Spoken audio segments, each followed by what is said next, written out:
miarabantsika mpanaraka ny fandarana dinika amin'ny alalan'ny onjapeo sy ny fahita lavitra MBS ary amin'ny alalan'ny tambajotra tserasera amin'ny internet ihany koa. Andriamatoa Ignace Randriamamizafy no vahintsika tao anatin'ity fandarana ity mpandinika ny tontolo politika sy ny toe-karena indrindra ny tenany dia ny vaovao mafana eo amin'ny lafin'izay politika sy ny toe-karena izay no diniantsika sy ho fakafakaintsika tao anatin'ity fandarana ity dia faly miarabanao indray aloha tonga eto amin'ny fandarana dinika Randriamamizafy. Faly miarabanao Ngazoela dia miaraba ihany koa ny mpanaraka ny fandarana dinika eto amin'ny MBS radio sy ny télévision ary amin'ny tambazotra tserasera sy ny internet dia arabaina manokana ianareo malagasy any ivelany any zay manaraka ihany koa iso fandarana zao. Tato anatin'ny fotoana fohy anisan'ny nisongadina teo amin'ny raharam-pirenena eo amin'ny lafin'ny toe-karena sy politika somary mifangaro kely izy ny momba ny raharaha Tico izay voaroba tamin'ny taona 2024 mitohy hatramin'izao ny tantara miandry ny fanonerana ny orinasa Tico mbola tsy misy any amin'izao fotoana izao dia misy fanadihadiana kely ao arahantsika atao anatin'ny minitra fohy dia iverina hitafatafa sy dinika amin'ny Andriamatoa Randriamamizafy isika. Tico kosa aloha fa misy trosatsy voalohany teo aloha tsy anjarako miditra amin'izany fifandiran'izany satria aleo fifandaminana atao amin'izao fotoan'izao fa tsy anakorontana ny firenena indray. Tamin'ny andro efa nisy trosany Tico tsy voalohany tamin'ny androny Matsiraka ary tamin'ny androny Radonarively Pierrot nisy budget tamin'ny fotoan'izany. Tena sady nalahelo no taitra ny tenako na eno hoe misy famotehana indray zavatra sisa mitsangana ny orinasa Tico any Tamatavy. Tezitra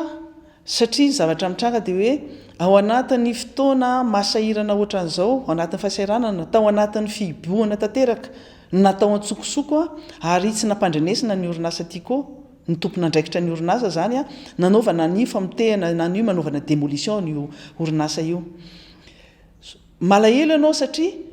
misy valeur sentimentale io amin'ny malagasy rehetrarehetra. Valeur sentimentale satria io no namelona nafatarana an'izany Tico zany hoe afaka nisitraka an'izany menaka mora zany ny malagasy tamin'ny fotoan'androny. Afaka ninana doberana isaky ny tokantrano tamin'ny vidin'ny zakan'ny olona tsirairay. Valeur sentimentale satria orinasa malagasy, rehareha malagasy tany amin'ny Portny Tomasina tany amin'ny faritra Tsinanana iny io orinasa io. Raha izao zavatra hitantsika zao ny zavatra hita tamin'ny 2016 mbola hitantsika mbola zao ny trano. Amintsika miteny androany satria nisy fotoana nandefasana ina moa zany vaditany nijery ny zavatra voalazan'ny olona hoe misy famotehana be izay ataon'ny orinasa Colasy ao dia zao ny zavatra mitranga ao. Ya, zay no mikasika an'iny Andriamatoa Randriamamizafy voaingana ianao nitondra fanazavana mikasika ny ohatrany hoe endrika valikafatra nomen'ny filoham-pirenena teo aloha mikasika ny orinasa Tico tsy mahalohetra sy ny sisa. Anisan'ny vavolombelon'ny tantara vavolombelon'ny tantara ara-toe-karena koa ianao eto Madagasikara. Inona ny azonao ambara mikasika an'iny? Ny azoko ambara mikasika an'iny aloha za zany somary gaga ihany ary nalahelo ray aman-dreny be loavina tampony loha ary efa nitondra ny Madagasikara raha akambana ny fotoana nitondrany ny Madagasikara dia nandritra 120 taona no miteny zavatra ohatran'ireny. Izahako no nahalalako voalohany an'izany Tico zany dia tany amin'ny taona 520 tany ho any 527 mbola lay boatiny aorita misy sarina trèfle kely iny hitako tao. Tateorina tamin'izany fotoana zany dia Andriamatoa Ratsiraka ny filohan'ny Repoblika mbola tao anatin'ny rafitra sosialista tsika tamin'izany taty amin'ny taona 20 ihany dia tratran'ilay antsoina hoe politique d'ajustement structurel i Madagasikara satria tsy naloatra rehefa nandalo crise be tany amin'ny fiandohany tratra ny cessation des paiements i Madagasikara nanomboka teo amin'ny taona 2027 teo zany hoe tsy mahalony trosany zany izy any ivelany ary raha ny detin'ny Madagasikara tamin'izany na nitrosa miakatra hatrany amin'ny 10,000 5 milliards 5 000 milliards 5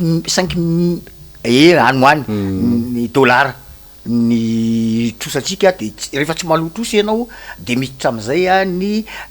institution de Bretton Woods na ny banque mondiale sy nefa mimanery ianao ka tratra ny cessation de paiement io Madagasikara dia voaterina nanao le atao hoe politique d'ajustement structurel zany hoe manomboka miala amin'ny fitantanana ny toe-karena zany ny fanjakana nanomboka teo ary niditra ihany koa ny banque mondiale namatsy vola zay société privée fantany fa mety havita zavatra raha tsy diso mitadiko de anisany nahazo ny fanampiana io a ny Tico tam'zany ary ny taona enina amby valopolo sy sivinjato sy arivo de tonga teto Madagasikara ny président ny banque mondiale Andriamatoa Barbara Conable tonga nitsidika mihitsiny a ny orinasa Tico tany manjakandrina sambany manjakandrina izy mijery satria ny banque mondiale zany tam'izay de manara-maso hoe izay nomeny fambatsim-bola de ranomaso ary société privée ka gaga ihany aho raha tam'izany fotoana zany filoham-pirenena Andriamatoa Ratsiraka de milaza izy hoe tsy nandohetra ny Tico de société tsy mandohetra ve de ho avelanao ho tsy dian'ny président banque mondiale zay zany fanontaniana anankiray zay faharoa niverina nitondra fanjakana ny ray aman-dreny Ratsiraka nanomboka tamin'ny volana février fito amby sivifolo sivinjato sy arivo février 1997 de tapitra ny mandany taty amin'ny décembre 2001 ny groupe Tico tam'izany a raha tsy diso ny fitadiko de tao anatin'io ny roborobo be mihitsy ny activité nataony ary tam'izany fotoana zany inge tsy nafantatra an'izany Marc Ravalomanana zany tam'y lafiny ara-politika aloha hoe tsy nisy na za manokana tsy fantatro Tico sy vokatra Tico ny fantatry zay ihany fantatry ny hoe Tico sy groupe sy vokatra Tico vita malagasy fa tsy mahafantatra mihitsy hoe izy moa zany nge Ravalomanana zany ka raha société tsy nandohetra ndray zany ny Tico tamin'ny fotoana nitondran'ny Ratsiraka io de inona namelany ny vice premier ministre anazy tam'izany Andriamatoa Pero Rajaonarivelo mbola velo iny olo iny a nandeha nitokana ny Magro teo Akorondrano ny 14 Jolay taona 2000 ary tam'izany no nandefasan'ny groupe Tico voalohany a ny jus Tico reny Olympico reny zany dia Andriamatoa Pero Rajaonarivelo nisotro lay Olympico Cola classico cola ary ny teny mihitsy hoe tsara ny vokatra vita malagasy fatohizany ka manontany an'Andriamatoa Ratsiraka hoe ianao filohan'ny république ny vice premier ministre anao zay tokony andraikitra nietra mahasamy tokana société anankiray zay lazainao tsy mandohetra ve mialatsiny am'le teniteniko hoe ngamba raha zany ny zavatra misy fanjakana ridicule be zany amiko fa tsy anao an'izany mihitsy eto ambonin'ny tany fa satria le izy aty arina be aty zany a de lasa mpanao politika fatadaza eto amin'ny tany sy ny firenena raha ilena zao tontolo izao a Andriamatoa Marc Ravalomanana ary tsy azo fafana tamin'ny tantara fa anisany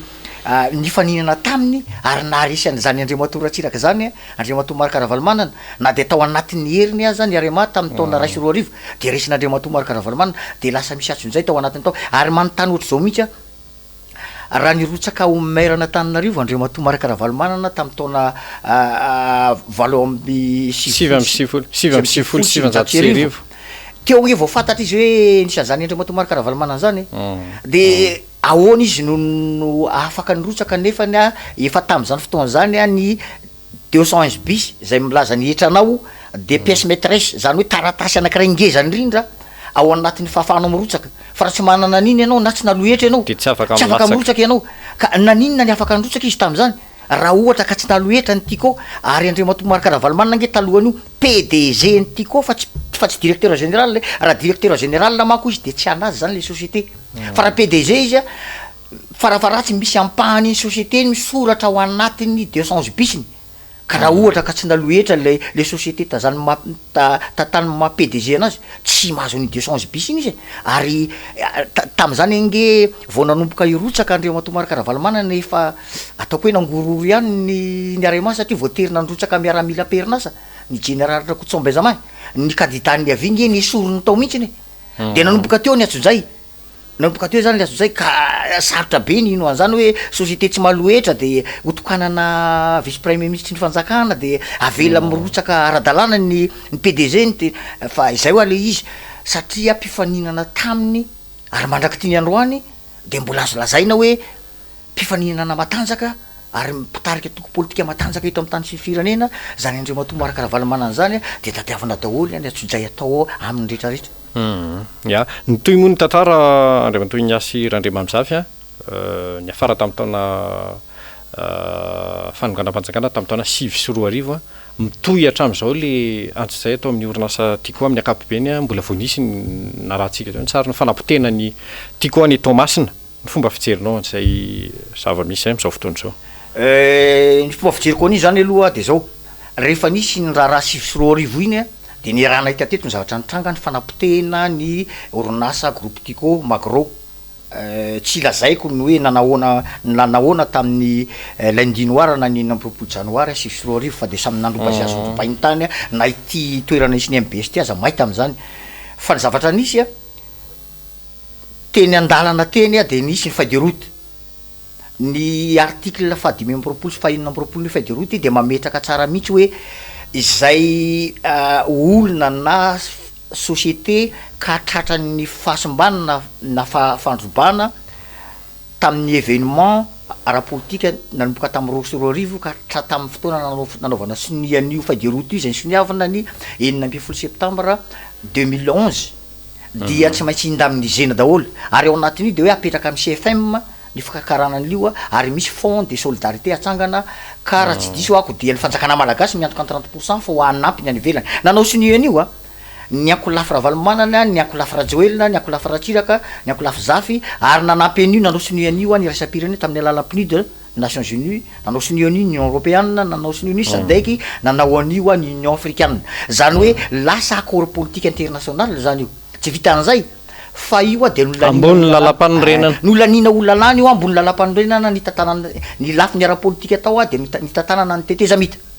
fa lay lafiny hoe fanonerana de mitoy aty amin'ny 4e république zany hoe manana didy zany ny fanjakana nanomboka teo hiaro ny olona sy ny fananan'ny olona zay tratrany miatson'izay tao anatin'ny resaka politika io anisan'izany any groupe Tico raha ny tokony io zany de nanomboka teo anjaran'ny fanjakana miaro ny fananan'ny Tico tany Tomasina fa ny zava-misy anefa tsy zay fa rahantsika nahita iny a potika ravatra amin'ny trano de zahako eto manontany hoe zavatra anankiroa zany ny fanontaniana mipetraka amiko raha ohatra ve ka resaka etra zany tsy nalohan'ny groupe Tico raha tsy naloha etra le groupe Tico a dia nanomboka vina satria nanomboka 2009 izy efa tsy afaka nanao iny fa nrobaina fananany tao tsy afaka niasa izy zany nanomboka teo société tsy afaka miasa ve aloha dia mbola afaka mandohetra zay anankiray fa faharoa de ity ary tiny tena manahirana saina misy mieritreritra anazy hoe eto amintsika ve zany misy lalàna milaza hoe azo alaina ny fananan'olona anankiray na société anankiray kanefa tsy nisy didy mpitsarana ny teny iny tao ekena raha ohatra ka ny DGI nanao azy ny DGI mako ny afaka manao saisie ny etan'olona tsy mahalohetra fa tsy maintsy mivarotra an'le entana amin'ny alalan'ny lavante Pabemaso ary miantso commissaire priseur izay de tsy maintsy avoaka Pabemaso zay fantatra za aloha hatreto tsy mbola narehan zany hoe ny saisiavan'ny DGI iny netany Tico tany Tomasina de nataon'ny lavante iny tsy narehan zany ary tsy angamba tsy fahefananana ny DGI koa raha ohatra ka nisy an'izay hoe robahana hatramin'ny trano fa ny entana ny azony ilay fa ny trano tsy azo robahana de za koa mbola tsy nare mihitsiny a hoe efa nisy didy mpitsarana mivoaka ka alaina ny entany Tico de nalaina natao aiza fa raha ohatra ka nisy didy mpitsarana mivoaka de tsy maintsy vady tany maka an'le entana tao a miaraka amin'ny tapitany filaminana fa tsy azon'olo tsotra laina iny tsy azon'ny fanjakana laina am'izao iny tsy mbola nare nisy didy mpitsarana ny teny zany ary rehefa laina koa le entana de tsy maintsy ampahafantarina natao atsy le entana na ziny amidy ka amidy lavante Pabemaso koa iny fa zavatra misy ankehitriny aloha raha araky ny filazan'ny mpisolovavany groupe Tico de tsy ny mahafantatra an'izany izy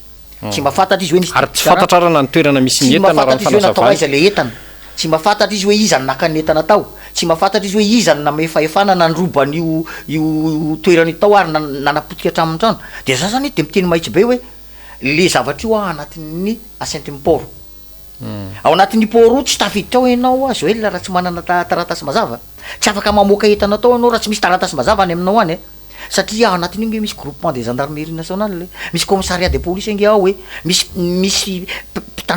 mpitandro filamina sécurité any port inge anatin'io ao hoe tsy zavatra afaka mivoaka zany io na fanjatraray azy raha tsy manana taratasy ianao ka ahoana ny eritreretanao hoe reny karazana siny be ngeza be reny tsy hita ao ary be de be le izy raha nisaritako atramin'ny trano any rodana nefa le trano tsy trano kelikely fa trano ngeza be io ary trano mafiorona trano mafiorona de za zany mametraka misy eto andrano hoe tompony andraikitra voalohany eny io zany a ny mpitantana ny poro na inona felantsy fanazavany de tompony andraikitra an'io izy ary raha ohatra izy ka nazo taratasy milaza hoe nahazo dimpisarana izy milaza hoe azondravana ny trano de so ny letany tsy maintsy mampafantatra ny tomponentana sy ny tompotrano am'zany izy alohany a ary zaho mino fa manana zo ny tomponentana sy ny tompotrano a miaro tena manompoka amin'ny andro nampahafantarana an'iny izahako zao a de tratran'zany hoe misy olona nitolony manao refere taminay dia nazo didy izy fa anjaran'iny olona iny a no nampahafantara anay ary nanana zo zay ray volana miaro tena manao fitsarana ambony raha ilaina fa raha ny filazan'ny tompony andraikitra ny ty koa tsy mahafantatra an'zany izy de fanjakana inona zany manao zavatra oatra zany ny manahirana eto amitsika inge de zao hoe dradradradraina hoe fieriteny malagasy a ny société anankiray zay vao nitokanana tamin'ny ronany rasy iny de za manontany tena hoe rehefa inona kay ry fanjakana lay société ny hoe fieriteny malagasy ary mitodika ty a ny masin'zao tontolo zao fa rehefa inona izy io a de robaina sy tena ohatran'io zany tiako zany ange teo anelanelany talohan'ny 7 de fa azo lazaina hoe rereny ranomasimbe indianina zany société resaka sakafo ngeza indrindra taty amy ranomasimbe indianina na ny tany morisy azy efa niaiky an'io efa fieritentsika malagasy io fa maninona le izy mipotena de zaho a manontany tena mihitsy hoe fa maninona misy lalàna ve mifenyle isa tsy misy ka raha tsisy lalàna fe zany de zao amiko zany izy io a de zao tsotra rehefa tsy misy taratasy mazava nampahafantarana ny tompony letana kanefa ny potena sy nalaina netana atao de alatra zany amiko fandrobany zany amiko ka rehefa mangalatra sy mandroba de misy lalana fena zany eto Madagasikara de zaho am'teny eto tompony andraikitra voalohany an'io antao amporo tsy fantatro hoe iza ny nampaniraka azy inona ny tao ambadika atao fa raha jejerevana koa izy aty amy lafiny ara-politika dia fanaovana tsonjay fotsiny a an'Andriamatomary Karavalomana io satria izy ny tompony izy raha teo valifaty politika moa ny teny ampiasain'ny mpisolo vavany sy ny mpiara-miasa amin'indraindray zay ve ny fahitanao anazy azo atao hoe valifaty politika nefa koa dia atsojay ary fanapotena satria ngamba ny lemanao azy mieritreritra hoe rehefa potika ny fananany olona anankiray a dia malemy io ary tsy afaka anao politika etsony zany anefa diso zany na ho potenao tsy misy aza ny fananany olona anankiray zay fatadaza amin'ny lafiny ara-politika tsy mahafoana ny tanjany ara-politika zany ary za samy teny an'zany na potenareo tsy misy na de akasingan'ny ray aza ny tiako de za ko samy teny fa ny tanjaka ara-politika nanan'Andriamatomary Karavalomana tsy voafafanareo ary mipetraka foana iny satria ny malagasy misy vahoaka malagasy raha tsy teny ahko tamin'ny fividianana teo ane nisy vahoaka malagasy manodidina moatra ny 2 tapitrisany nge ny fidin'Andriamatomary Karavalomana ka tsy voafafanareo zany na inona teneninareo na ho fafanareo pitenareo ny atsy pitenareo ny atsy fa vao maika mampitombo ny fitiavan'olona azy zay ary tsika malagasy nge manana toetra sentimental zay any rehefa pitenao a ny rehefa enjehana ny olona anankiray enjehanao ny olona anankiray dia mieritreritra malagasy hoe manana ny fahamarinany iny olona ny enjehanao iny ny malagasy a tsy manenjiky olona tsy anenjiky olona mifantany hoe ty tsy manana fahamarinana zany de tsisy anenjika ny olona tsy manana fahamarinana zany io fa matoa izy enjehanao zay de mieritreritra malagasy hoe manana ny fahamarinany iny olona iny a matoa ny enjehanao amin'ny zavatra iny izy matoa anaovanao atsin'izay ohatran'io izy a de mieritreritra malagasy hoe manana ny fahamarinana sy mahizy azy ny olona iny ka mihodikody anatin'izay a de raha miresaka tiako antsika de raha isy kokoa le triplay raha mba fantatro sy nyresana tamiko zay nakatona tokony hoe tapabolana patsifika kely amin'ny mpijery nakatona tapabolana fa efa ray volana mahery a tsy misokatra hatram'izao raha ny fantatro momba an'izy io de hoe ny triplay nge tsy nisy fandraisana mihitsy ny tany amin'le tiako tany aloha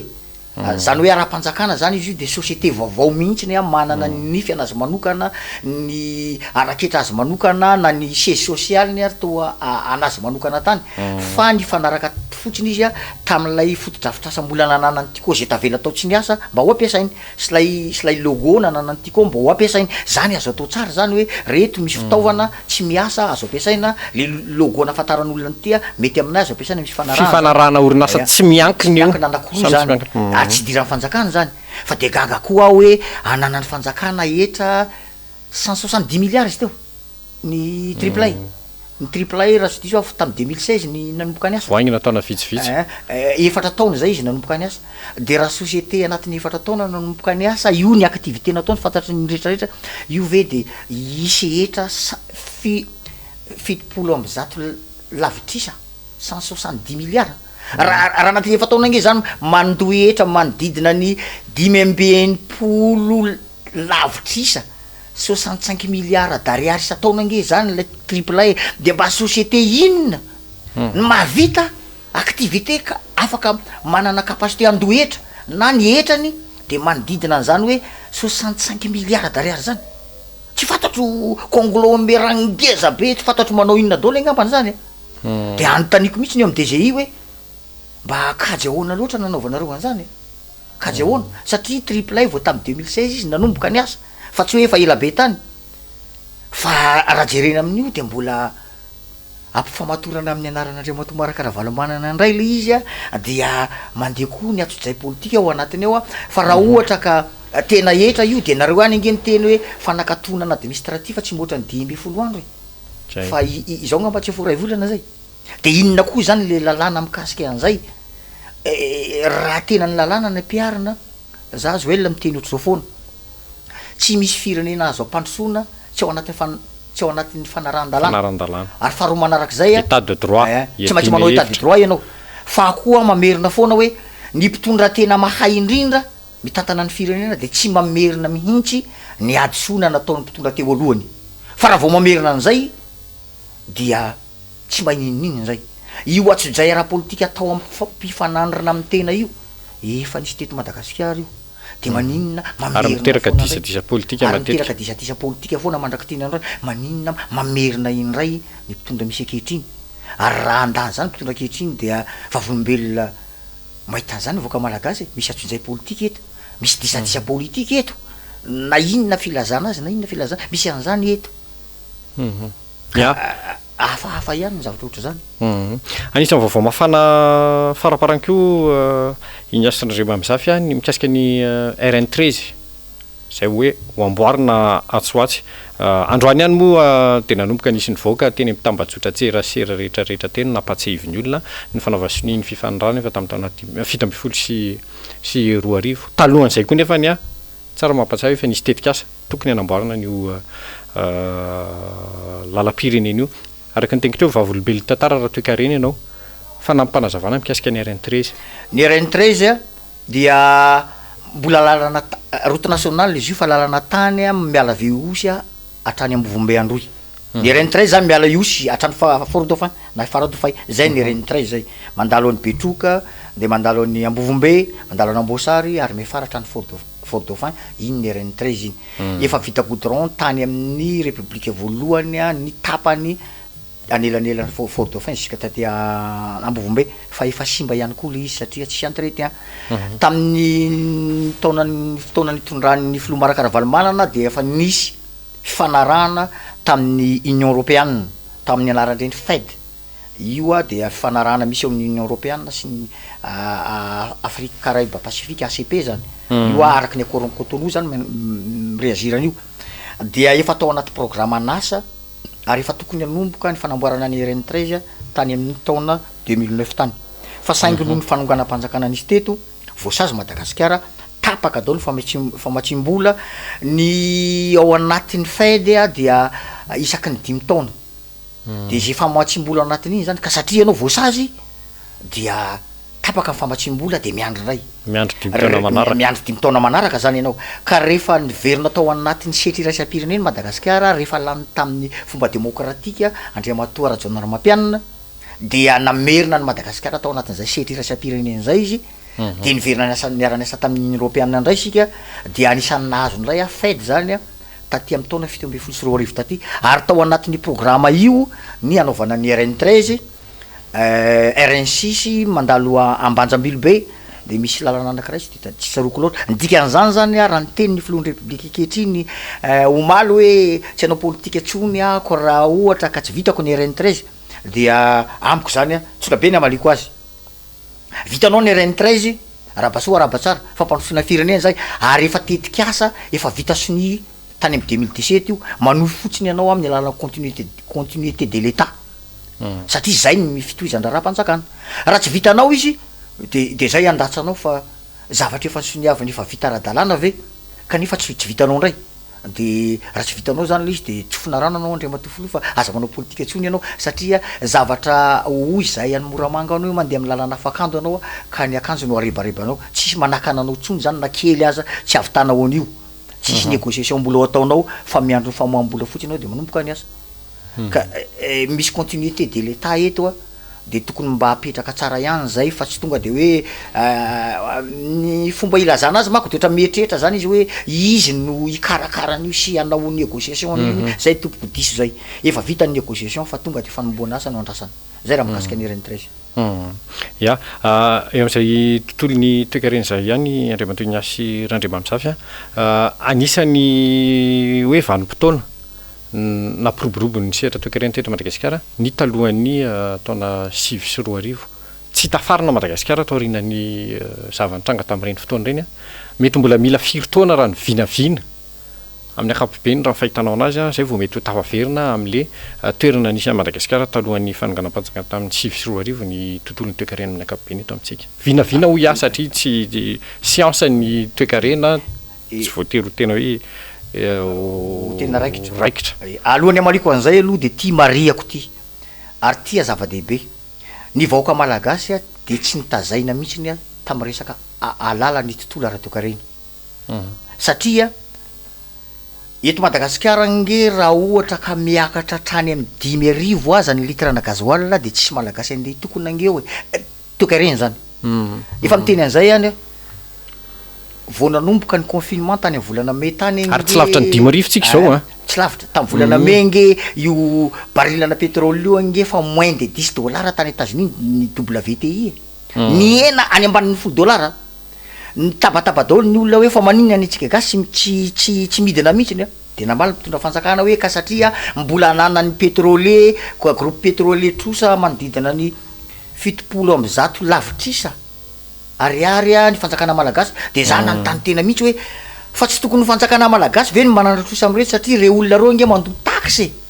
fa maninona ny fanjakana ny ray ny anana an'ireo trosa inona zany lay trosa anana ny fanjakana anana an'ireo fanjakana malagasy izay ngamba le subventionné nareo de izay lasa trosa manontany tena ianao mahita an'izany hoe lay mpandraraha mandoa etra sy taxe any amin'ny fanjakana ny ray no manana trosa be any amin'ny fanjakana zay tokony andoavany vola efa mifanohitra zay raha fijery tsotra mahitsy de tam'izany ny laza ny ministry ny angovo ary averiko anontany izy androany hoe any volana octobre izy vao azo hena tsika zao fa 5 octobre androany de hoy zany Andriamantoa ministre raha ovina lizy ny henanao fa zao manontany tena hoe any Europe manomboka mangatsika mitrarinina mitombo be any filana énergie ary solika mitombo be rehefa mitombo ny filana solika miakatra ny vidin'io ary manomboka manarina ny toekareny koa ny matanjaka rehetrarehetra na ny européenne na ny asiatika satria nandritra n'le confinement enjana be teo iny de titongana be ny hena be ny arkarena ary be de be ny zavatra ny antona tsy nihetsika fa zao manomboka manarina ny toekarena manao relance économique rehefa manao relance économique izy de mila solika de mandeha am'izay le tolotra sy ny tanà de miakatra zany ny vidin'ny solika ka ny any am'zareo iakatra ve de vidin'ny solika de nitsika ty hidina tsisy rafitra raha toekarena ohatra zany io miakana amin'ny tolotra sy ny tanàdy io teto amintsika tamin'ny fotoanany hoe tena nanovana confinement nidina ny consommation ny vidiny de nitsika ny teto midina ny vidin'ny solika eran-tany zany efa lazaiko zany hoe hatrany amin'ny $10 ny fampiasana solika teto nidina fa ny vidin'ny solika tsy miova le teo iny ihany izay fotsiny aloha zany raha resaka mécanisme économique zany efa tsy mandeha amin'izy zany fa misy zavatra tsy mipetraka ao misy zavatra miparitaka ao anatiny ao de fomba ahoana nentinao manarina ny toekarenanao am'zany hoe le zavatra raha ampifanarahanao amin'ny resaka rafitra raha toekarena capitaliste zany hoe miankina amin'ny tolotra sy ny tanàdy ny vidin'ny zavatra anankiray kanefany le anilany ary efa midina be ny anao tsy miova ny filana ny tinadinao za raha fa misy nefa le vidiny mbola ambony be io tolotra io rehefa be debe ny tinady de miakatra ny vidiny fa rehefa kely ny tinady de midina ny vidiny de mifanohitra nge zany de raha mieritreritsika hoe anarana ny toekarena Madagasikara raha zao fitantanana azy zao alohany tsy sarotra be amiko ny ino hoe na ny européenne matanjaka aza mieritreritra ny économiste tany aminy fa raha mbola anatin'ny 2 taona izy raha ohatra ka tsy misy deuxième vague ilay covid de nietrehetiny zareo afaka roa taona any de miverina amin'ny niveaony toekarena nisy talohan'ny covid any toekarena any am'zareo fa zao misy deuxième vague any Europe dikan'izany zany mety afaka 5 taona any anazy ka raha izy afaka 5 taona isika ve avitan'io raha mbola anatin'ny 10 taona raha zao fomba fitantanara toekarena misy teo amitsika zao no atao isika milaza hoe anao relance économique nefany ny société tokony ary ny société privée ny tena fototra afahana manao relance économique raha manao rafitra capitaliste ianao raha ohatra mako manao rafitra économie communiste ohatra ny any Corée du Nord tsika de zavatra hafa mihitsy niny fa sika nge rafitra capitalisme de itsika manao rafitra capitalisme io de ny privé ny anana sehatra be ny privé na tsy miankina nge ny tena hainy be ny toekarena ny fanjakana nge mametraka lamina fotsiny any ho ataon'ny fanjakana de ny mametraka lamina sy didy mba hahafahan'ny mpandraraha tsy miankina amin'ny mahampandroso ny toekarena ary na ny volam-panjakana zany nge miankina amin'ny hetra alohan'ny mpandraraha privé kanefa ny ara zao zavatra misy zao ny société tokony hain'ny firenena ndray zay tokony hampandroso le firenena potehinao sy akatonao any de ianao zany mietrehitra hoe antso investisseur ho tonga aty investisseur izy no avy eo ny investisseur io ange alohan'ny atongavany aty aminao ange miresaka amina mpandraraha teratany ao izy tsy misy hoe investisseur vahiny any de ho avy aty Madagasikara de tonga de hoe tsy antany ny mpandraraha malagasy zay misy eto izy hoe ahoana ny fandrarahana any aminareo manahoana ny rivotra politika any aminareo manahoana ny momba ny hetra any aminareo manahoana ny compte d'investissement any aminareo zany rehetrarehetra zany mipetraka daholo vao tonga eto izy zay vao andraraha eto izy de fantany hoe any Madagasikara nge misy société anankiray ngeza be fa akaton'ny fanjakana fotsiny any nisy société ngeza be fa tsy fantatra zay votsilohany fa mipotehiny hatramin'ny entana sy ny fananana atao hatramin'ny trano hoe de izy any investisseur ao avy eo le eto aza atahorako hitsoka satria raha tsy diso ahako tamin'ny fakomaly tofa manodidina ny efatretsy ny tsy anasa na tratran'ny chômage technique eto Madagasikara de fomba ahoana ny anarena toekarena am'zany tena sarotra sarotra be ya eny ary raha iresaka toizako kely zay zao ela azafady raha iresaka ny fanarena toekarena teto Madagasikara tsika eny ty amiko ty zay lazaiko hoe tsy ampianarina ny vahoaka malagasy mihitsy hoa io resaka toekarena fa lalaovina amina resaka politika sy ny fanomezana zavatra rehefa misy manahirana ohatra ny ho any atsimo de tonga mizarazara koba de manao resaka be de hoe anampy anareo zay fa de resana hoe ka rano fisotro madio za tena miteny raha rano fisotro madio ny olany any androy tsy nisy malagasy atandro nipetraka tsy taona ray aza fa ny olana androy de rano entina mamboly zay ny mahatonga an'izy io hoe tratrany kere izy rehefa tsy misy orana satria tsisy rano vahaolana maharitra ohatry zay zany tadiavina de am'izay vahaolana zay raha tsy diso efa nisy nirana tamin'ny Japonais efa nisy pipeline be deabe nge tany fa tsy fantatro nakaiza daholo tamin'ny andron'Andriamatora Janoro Mampianina efa nisy zavatra be deabe tetikasa be deabe natomboka tany fa tsy haiko raha nakaiza raha tsy diso ako natonga n'Andriamatoa Marc Ravalomanana fony izy filohan'ny republika nanangana ministeran'ny rano ane ka ho famatsiana rano androy entina mamboly fa tsy hoe famatsiana rano an'Antananarivo na i Moramanga fa hoe ilaina misy rano mandavataona ahafahan'ny olona mamboly any androy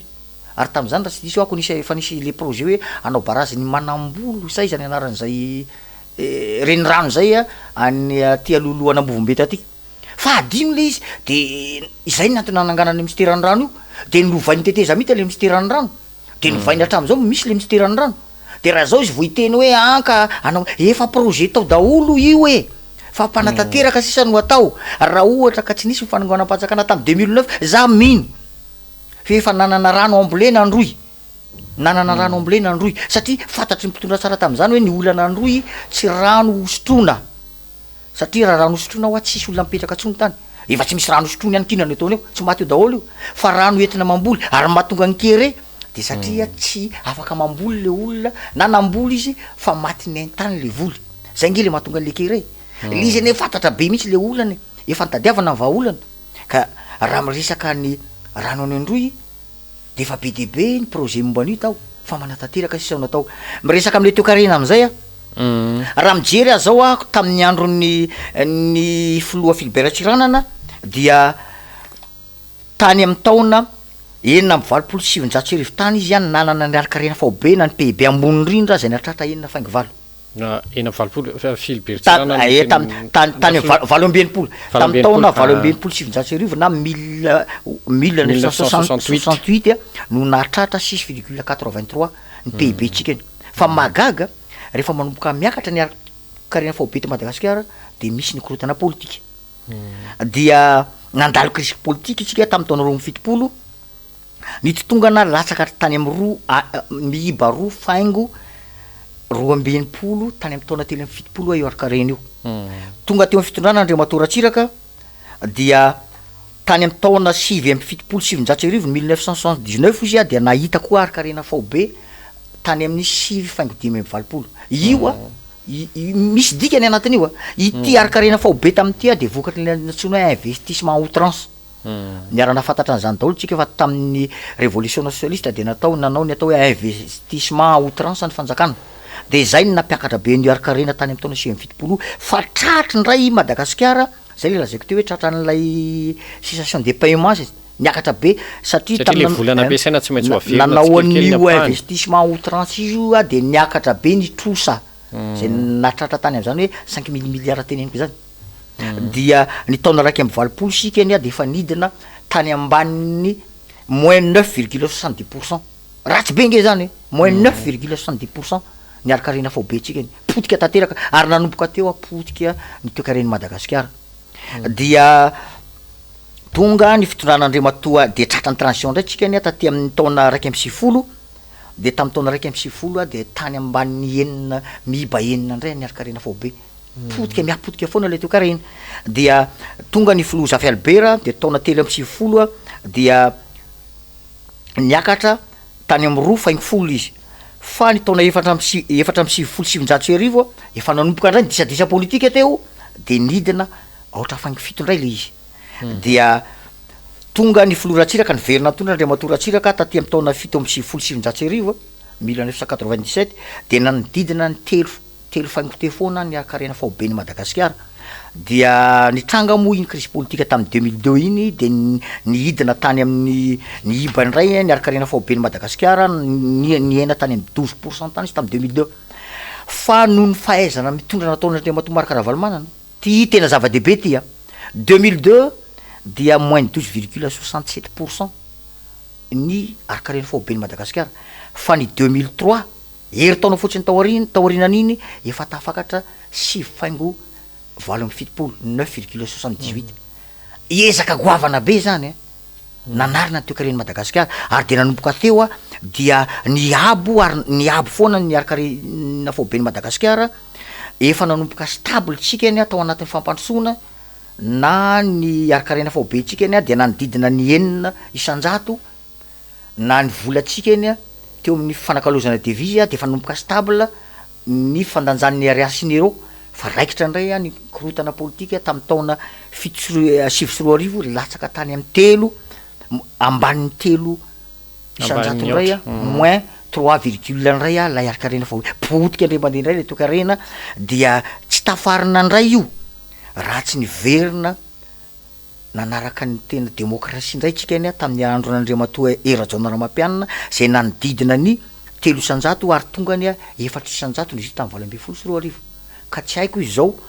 raha ny eritreretina hoe am'ty taona ity dia atratra arikarena faobe 5 isanjato tsika iny de tratran'ny Covid sy ny rehetra ka mandeha rehetrarehetra dia ny eritreritry ny fanjakana hoe 2,5 fa raha nitako tany amin'ny document ny Banque mondiale aloha de miiba aotra faingo ray de andrasatsika zany zay karaha zay foana miakatra midina de potika de miarina kely de potika de sasatra miarina zany de raha ovina no hotafariny ty fireneny ty misy mpanao politika sasany teny hoe tsy tokony hiditra amin'ny raharaha politika hono any mpandraraha de manontany tena hoe tsy misy lalàna amin'ny teny zany aloha fa rehefa manao ny raharaha politika izy dia ny fandrarahany anasy fivelomany veo ariny ary mametraka foana fa tsy misy mpandraraha vahiny afaka mampandroso ny firenena anankiray fa ny mpandraraha teratany ny aloha ny mpandraraha teratany ny alohany mampandroso ny firenena anankiray meko ohatra nareo ny nampandroso any Corée du Sud io zay matanjaka be kehitriny io a dia ny fianakaviana Samsung sy Hyundai ana fianakaviana io a orinasa ampianakaviana tsy miankina ny Hyundai sy ny Samsung tsisy tsy mahafantatra an'zany Hyundai sy Samsung zany eran'ny Madagasikara sy eran-tany tsisy tsy mahafantatra zany telefôna Samsung zany tsikany fa nanaovan'ny Amerikana ady be io Samsung io a mifaninana tamin'ny Apple fa miaro an'io ny fanjakana koreana tatsimo ary enjana be ny fananana eran-tany amy resaka fiarakodia Hyundai aty amintsika eny a efa fenon'zany marika Hyundai zany reny star raiky reny fa vita ny fanjakana koreana tatsimo miaro an'io a ohatran'zany a ny Renault sy sisany Frantsay io orinasa ampianakaviana nge reny ana tsy miankina ary ny resaka amin'ny Frantsay a vao tamin'ny tapabolana lasany manana olana eo amina concurrence na qualité sy production ny Bridgestone orinasa japonais fa manana unité any France izy de milaza le tompon'le Bridgestone hoe tsy manana force manao concurrence zany tsy rentable zany le Bridgestone any France de saika le tompony saika nanakatona azy fa ozy ny fanjakana frantsay ary nitsangana mihitsy ny gouvernement frantsay tsy manaiky zay ny anakatonanareo an'io fa mitadiavy nareo fomba rentable an'io fa zay tsy manaiky satria ny antony de tsotra voalohany rehefa akatonareo izy io a dia misy mpiasa ndray a amanjato ny very asa ty aminay satria raha tsy diso ohatrany hoe misy any amin'ny efajato mahery mpiasa tao anatin'le Bridgestone ary very koa ny volam-panjakana amin'ny alalan'ny etra de manontany zany eto Madagasikara rehefa akatona ny AAA de mieritreritra ve le fanjakana hoe mbola afaka andoha etrany io de mieritreritra ve le fanjakana hoe makaiza le mpiasa rehetra ny mpiasa nge tsy vitany miasa fotsiny fivelomany fa ny mpiasa koa ny mandoha etra amin'ny alalan'ny irsahy ka rehefa tsy miasa izy de ny fanjakana koa zany manary vola sady manary vola ny fanjakana satria nakatonao le société tsy afaka mandohetra le fanjakana tsy afaka mandohetra aloha lay société etra ny société manokana iny ohatra hoe ny etra amin'ny bénéficiazony sy ny etra amin'ny chiffre d'affaires tsy afaka mandoha an'izy satria izy mikatona fa tsy afaka mandoha ny etra ny tokony alohany koa ny teratany mpiasa ao amin'ny alalan'ny irsa satria tsy mandray karama izy tsy vitany hoe tsy mandray fa maty koa izy a tsy afaka mividy satria rehefa tsy afaka mividy ny mpiasa satria mpiasa consommateur dia misy vokatra tsy afaka mihodina any zany misy société tsy afaka mihodina any zany satria tsy afaka mividy ny mpividy izany zavatra zany mifamatotra daholy amina resaka politika ara-toekarena rehefa potehinao a ny consommateur mpividy de misy orinasa maty miaraka amin'iny satria tsy mividy ny entany mifamatotra be ohatry zany karaha mbola ohatry zany tsy voajery sy tsy voadinika tsy afaka mampiarina ny resaka toekarena tsika eny tsy afaka mampiarina tsika hatram'izao ary sarotra be mihitsy ny fanarenana ara-toekarena raha mbola horesahana valifaty politika horesahana resaka politicienne foana ny fanarenana ara-toekarena dia tsy tafavoaka fa zaho miantso ny mpitondra fanjakana alao ny mpandraraha anao ny resaka fandrarahany raha miresaka politika izy zoany zany fa ny lalàna mifeny fandrarahana de iny any fandrarahana ny lalàna mifeny politika de any politika iny fa aza fangaro fa nalozy eto ny ampifangarona any daholo le izy samy hafa Andriamatoa Ravalomanana mpanao politika sy Andriamatoa Ravalomanana tompony na actionnaire atao amin'ny société Tico samy hafa zany feny zay a resako kely Moramanga satria za zanako Moramanga ny anay tany commune de hoe Averina mandraka tiny androany fividianana mandraka tiny androany tsy mivoaka tsy manana grands électeurs tsy manana grand électeur nareo tsy manana grands électeurs zay tsy manana maire hatram'izao ny commune ny tanàna anay zany de tanàna tsisy mpitondra de tsy misy fampandrosoana azo any tena iny amin'io ka mangataka nareo amin'ny conseil d'état zay avoay any didipitsarana mikasika ny anay fa zay aloha za aloha de miady eto ary mamerina hoe ny team manlany tao a tsy nisy candidat nametraka fitoriana tao a tany amin'ny tribunal administratif fa samy nangina hoe vita zany fividianana ara-dalàna iny zany fa gaga zay hoe Averina ny Moramanga mandraka tiny androany efa ho hery-taona foana tsy fantatra zay votsilohany maty tompoko ny tanàna anay izay mitady fampandrosoana avoay iny farany mba ny Fanalamanga efa ho hery-taona koa zao io Fanalamanga io no mba société rehanay any Moramanga efa ho hery-taona zao izy tsy manana directeur général par intérim no ao mahay le directeur général par intérim matoa vitany tatana ny société mandraka tiny androany mahay izy fa saingy ny olona de zao rehefa par intérim zany tsy manana fahefana feno izy anao any fampandrosoanan'la société zay miantso ny conseil d'administration i Fanalamanga efa nanao appel d'offre nareo na avoanareo a izay hotale général raikitra anatin'izy io na tenyreo hotale général raikitra lay hotale général par intérim ao fa misy fabangana be amin'ny fampandrosoanan'ilay société mba reharehanay any Moramanga ny fisina intérim foana ifo herintaona zao sao da to eny ary makasitraka tsika rehetra de mametraka ny veloma finaritra tompo klasy tompoky vavy